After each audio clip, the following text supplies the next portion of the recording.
The board game Clue, known by its proper name Cluedo in Europe, had its 75th birthday this year. And I say it's time to take it into the study and bludgeon it with a candlestick, because as board games go, it's outdated and redundant. Today, I'll give you 6 reasons why you shouldn't play it anymore, and recommend 6 modern mystery games that are way more fun. Reason 1, it wastes your time. If you don't roll high enough to move, you'll get stuck in the hallway and can't do anything on your turn. I think it's Mrs. Peacock in the kitchen with the dagger. You can't solve a murder in a hallway, dear boy. That would be frightfully unbecoming. What are you, a butler? Servants. Not only is it boring to do nothing on your turn, if everyone else learns something and you don't, that's unfair. And you'll be playing catch-up, like James Donaldson, who missed 2 weeks of school to go to Disneyland. I looked him up on LinkedIn, and under job, it just says loser. In Chronologic Paris 1920, you get to ask a question every turn, and get crucial information that will help you solve the case. Someone's been poisoned at the Paris Opera House, and it's your job to find out who did it, in which room, and at what time, before anyone else works it out. Ah, the French. Dastardly creatures. I suspect he suffered a heart attack when asked to be modest. On your turn, you pick a character or time of day and combine it with a location card to get some information. The chauffeur was in the dance hall at 3 p.m. This is what comes of overthrowing your monarchy. A servant taking in the arts? Whatever next? I love how simple it is. You get your answer and then bang, it's the next person's turn. Your sheet has a map of the opera house for each time period, so it's really easy to track where everyone was. And you know that every character moves rooms every hour, which helps you make leaps of deduction. If the journalist started in the grand foyer, then he couldn't have possibly made it to the music hall by 3 p.m.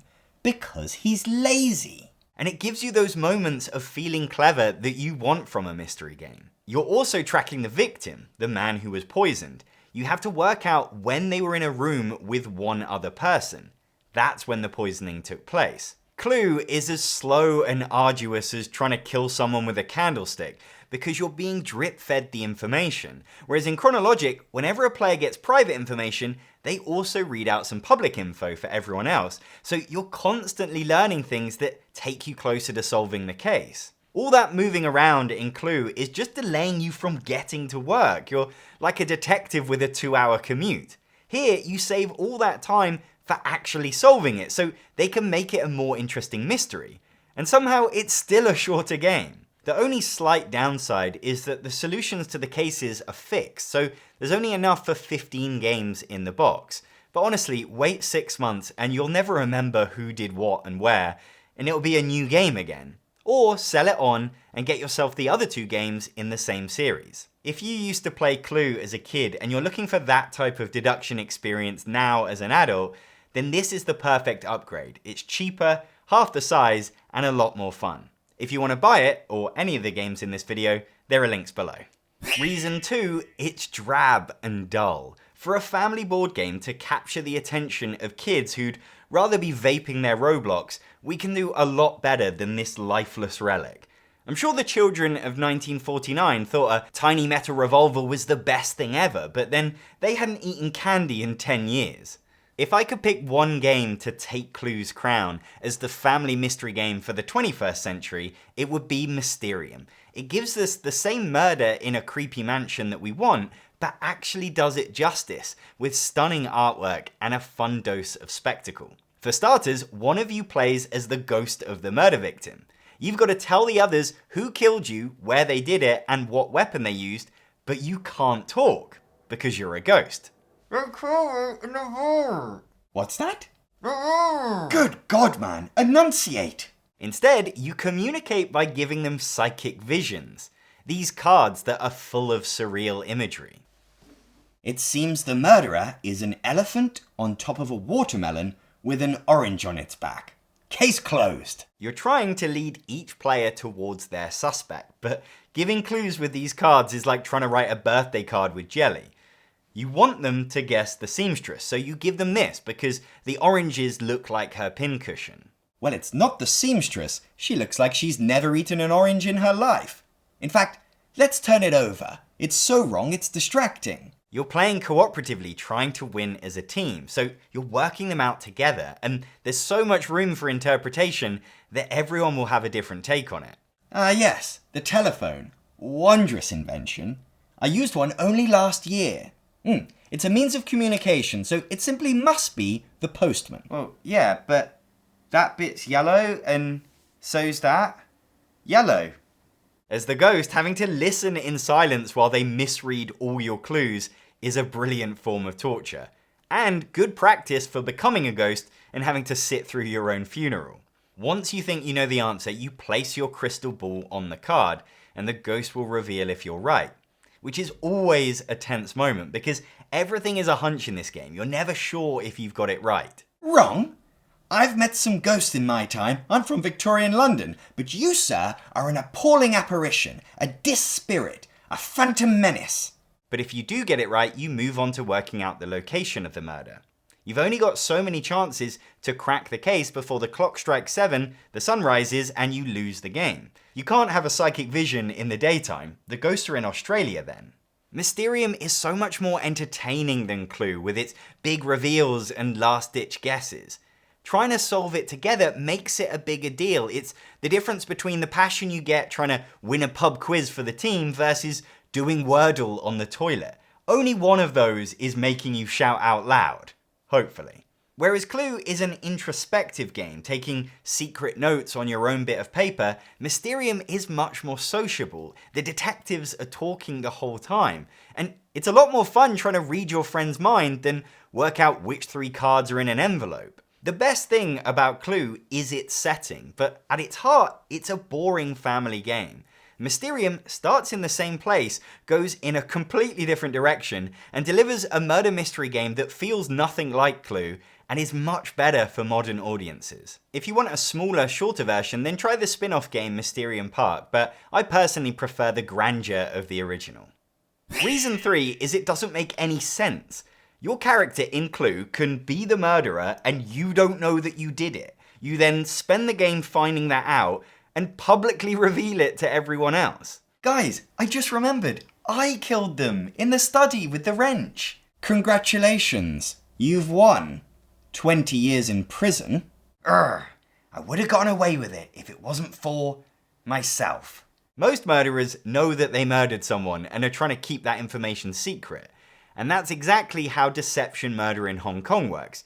You're each given a secret role, and the killer wins the game by not getting caught. One player is the forensic scientist. They know who the murderer is, and they help the detectives by answering questions such as the location of the crime and the cause of death, trying to point them towards the murderer. Because every player has weapons and evidence in front of them that could tie them to the murder. For the detectives to win, they not only need to catch the right guy, but pinpoint the weapon they used and the evidence that places them at the crime scene. So if the crucial piece of evidence is antique, the forensic scientist might say the location is a living room, but that could just as easily lead to cards in front of other players.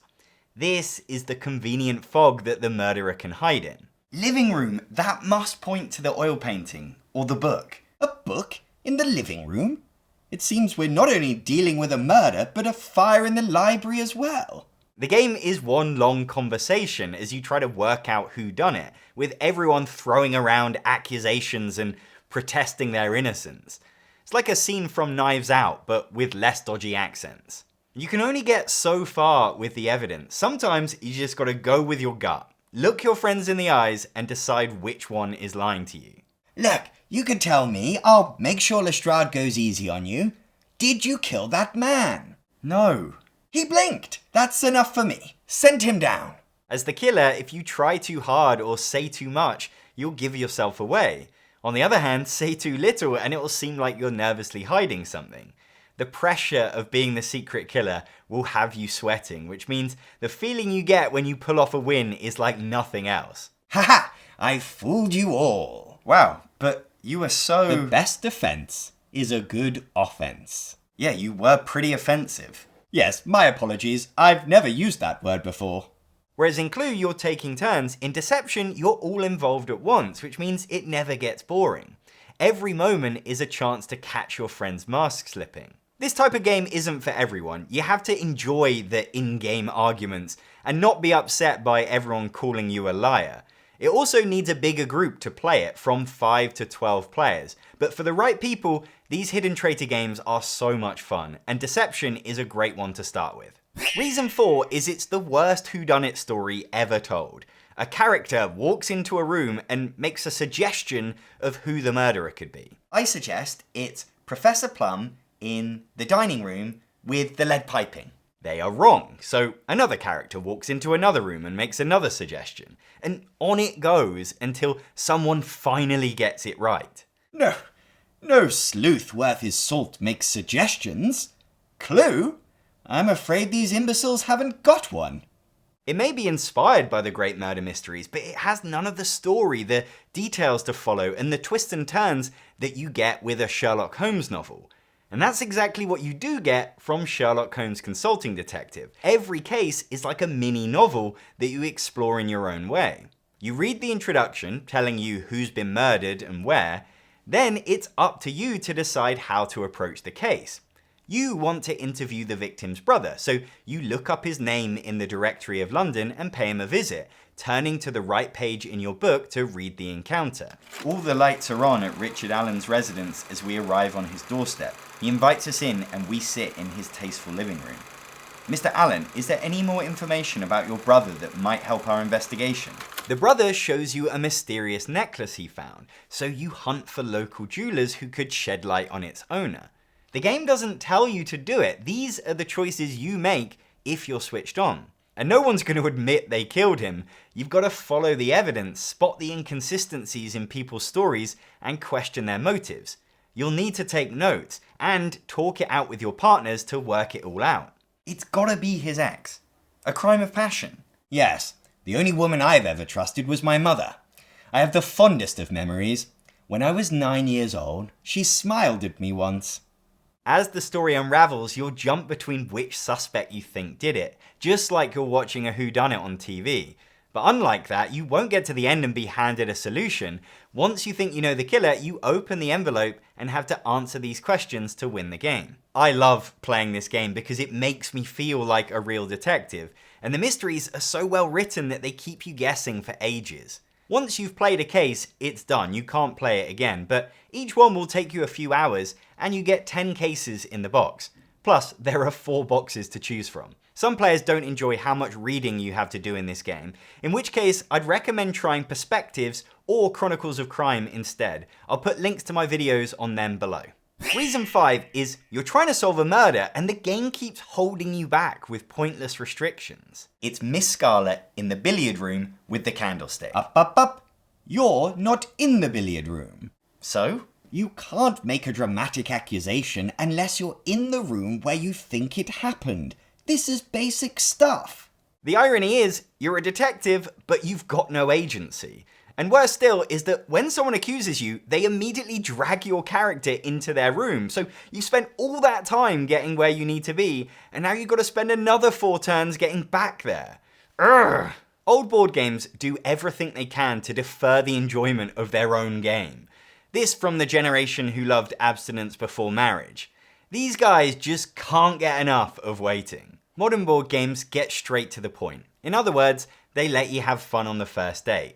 And that's how it goes in Paranormal Detectives. You're trying to solve a murder, who, why, how, and where, and on the first turn, you can ask, who did it? Like in Mysterium, one player is the ghost, but this time, they communicate through stereotypical ghostly ways. A Ouija board, some tarot cards, drawing something by holding your wrist to move the pen. The ghost has to somehow answer an open-ended question like, why did they kill you, by shaping 2 bits of string. Have you got any idea what that is? Afraid not, dear boy. Being the ghost is great because you have to get creative with how you get your message across. One of the challenges is to do a 3-second charade. How do you show that you get hit by a train in 3 seconds? And to solve the murder, there's not the boring multiple choice that you have in Clue, deciding between a dagger and a candlestick. The answer could be anything, and every time you play it will be something completely different. The ghost is given a little scenario that tells the story of their death, so they've got a lot of info to somehow communicate without being able to talk. And yet it totally works. Each turn you get a tiny sliver of a clue that starts to build a picture in your head, and it feels like such a triumph when you finally make a guess and actually get it right. Another criticism of Clue is that if you try to win and fail, you're out of the game. The beauty of playing with a ghost is they can check your answers. They tell you how many you got right, but not which ones. So you can just carry on playing. It's a competitive murder mystery, like Clue. You're taking notes and making leaps of deduction, like Clue, but it doesn't feel like doing homework because the way you get your information is so much more fun. If you want something silly that feels more like a party game that you'd play at Christmas, Paranormal Detectives is the one to get. Reason 6 to not play Clue is you can't play it with young kids because it could give them nightmares, and not just from how boring it is. Look, I don't know when people are teaching their kids about bloody murder these days, but if you want a mystery game that you can play with 4 to 8-year-olds, then you should get Outfoxed. You play as detectives trying to catch a cunning fox who has stolen a delicious apple pie. An apple pie? This crime is most unsavory. There are 16 foxes who could have done it, and you need to catch the right one before they escape. You're playing cooperatively to try and win the game together, which makes it great for playing along with kids, because they can help you with your turn if you're tired from a hard day's work. You move your characters around the board to collect clues, but you can only move if you roll the symbols you need on the dice. Okay, so it might look like I'm recommending a game that has the same dice rolling obstacles that I criticize Clue for, but this sort of thing is fun for 5-year-olds. It isn't fun for 25-year-olds. I don't know how old you are, but you look 25. And because Outfoxed is cooperative, it's not unfair like Clue. Plus, your failure has a purpose. It's the game's timer. If you don't roll what you need, that's when the fox moves closer to escape. If he reaches the end of the path, then you lose the game. When you get a clue, you'll check whether the guilty fox is wearing that item of clothing by putting the token in this ingenious contraption. You see, at the start of the game, you put a random thief card in this slot. And when you place a clue tile over the hole and pull out the tray, it will reveal a green dot if the thief is wearing that accessory. If not, it will be blank. It's such a clever way to reveal information, and it's perfect for kids to use. Plus, it avoids all the fiddliness of getting your information from the other players, like in Clue. As you work out the thief's wardrobe, you'll start to eliminate foxes it can't possibly be until you're left with the thief. If you make a correct guess before the thief escapes, then you win the game. And the chance to play it 100 more times that weekend. Outfoxed is a great starter board game for 4 to 8-year-olds that helps teach them deductive reasoning. And then on their 8th birthday, after they've opened their presents, you can tell them all about gruesome murders so they can play one of the other games on this list. And you'll have given them the greatest gift of all, a childhood without bad board games. Those are my 6 modern alternatives to Clue. If you'd like to buy any of them, there are links below. If you like this video, please subscribe to the channel to see more like it. And you can support the channel and get exclusive content on my Patreon, link below. I'm John Perkis, thanks for watching.